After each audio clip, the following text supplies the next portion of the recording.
ما دمت تقرأ الأذكار فأبشر بكل خير، حتى ولو أصابتك مصيبة فإن الله يخرجك من ضيقها وبلائها وكربها بمثاقيل الحسنات التي لم تخطر لك على بال.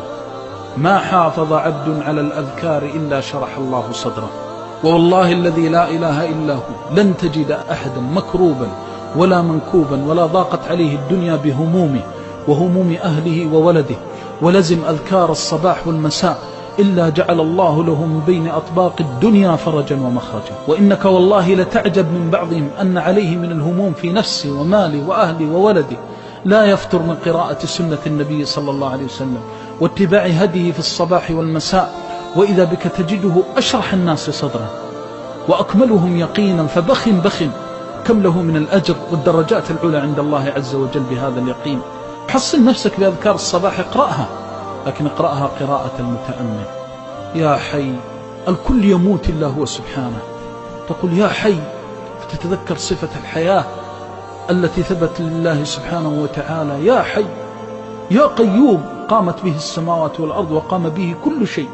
يأتيك الظالم باغيا أشرا بطرا وتعلم أن قوة كلها بيد الله جل جلاله، تقول يا رب إني أستغيث بك وأستجيب، فإذا بهذه القوة كأنها لا شيء. ومن هنا كان من أذكار الصباح يا حي يا قيوم برحمتك أستغيث. الله أكبر إذا فتحت لها أبواب السماوات وأنت تقرأ هذه الأذكار وتعلم أنها كلم طيب يرفع إلى السماء، إليه يصعد الكلم الطيب والعمل الصالح يرفع إليه يصعد الكلم الطيب، وليس هناك أطيب من كلام الله وكلام التوحيد والإيمان. يا حي يا قيوم برحمتك أستغيث. عبد من عباد الله يستغيث بالله صباحا أيضيع؟ والملائكة كلها تشهد، وحتى الأرض التي أنت عليها لما تقول يا رب إني مستغيث بك تشهد أنك استغثت بالله.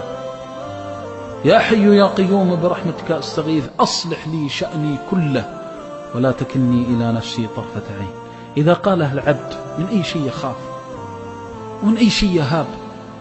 فهذه الأذكار أذكار الصباح والمساء من يقولها ويتأمل فيها. أنت لما تأتي وتقرأ المعوذات قال لخبيب يا خبيب قل، قال ما أقول يا رسول الله، قال قل، قال ما أقول يا رسول الله، قال قل هو الله أحد والمعوذتان إذا أمسيت وأصبحت ثلاثا تكفيك من كل شيء.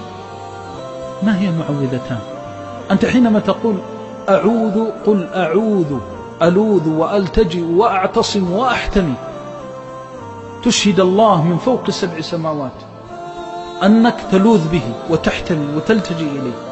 قل أعوذ برب الفلق من شر ما خلق. أي شيء يخرج عن خلقة الله؟ هل في شيء ما هو مخلوق لله؟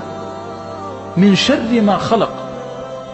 أنت تقول اللهم إني أعوذ بك من شر كل شيء خلقته، فقد يأتي الشر من ولدك الذي هو من صلبك وأنت لا تعلم ولكن الله يعلم.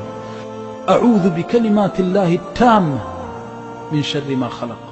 من قالها 3 لم يضره شيء. إذا وثقت بربك فإن الله لا يخيبك.